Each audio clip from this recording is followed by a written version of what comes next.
If you recall from my previous video regarding the steering gear housing, when I opened the drain plug, water came out, and sure enough, you can see the rust seeping out now.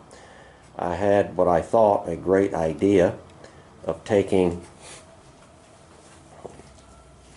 a solution of metal rescue, which has been very, very effective on removing rust and stopping the oxidation.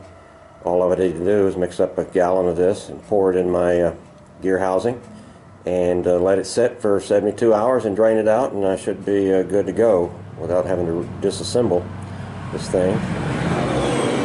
But I failed to take in consideration that this stuff is only effective at room temperature of 68 degrees or above.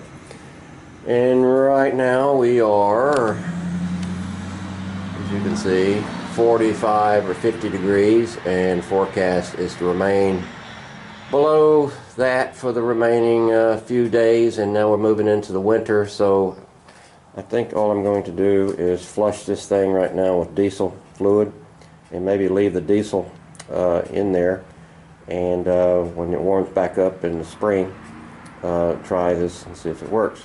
Recall, I drained the hydraulic fluid from the touch control system through this drain plug, and the book is now telling me that this here needs to come off, and that is a strainer, and it's they're very cautious about making sure no impurities get into the hydraulic system. So I'm going to pull the strainer off.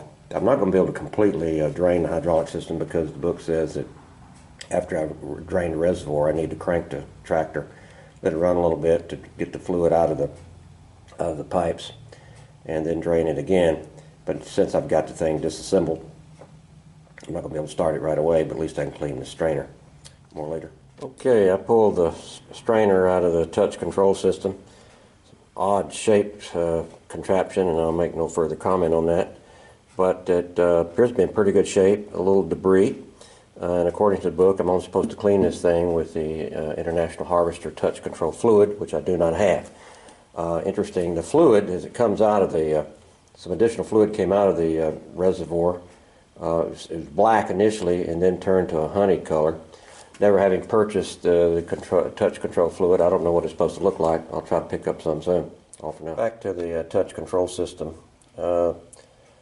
This fluid has got to be flushed. I've noticed in the book it says if necessary to flush the system, use only the touch control fluid. So the necessary lubrication of the pump and control system is maintained without adulteration.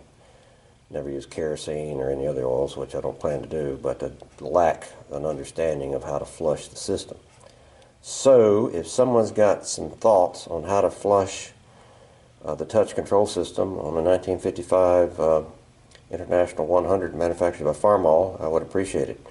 I hope this weekend, Saturday, I'm planning to go to JP Tractor Salvage, located about 2 hours south of here, and see if they can help me out finding a battery case, maybe a period generator, and some other odds and ends that will help me along without having to spend a lot of money on aftermarket or original parts.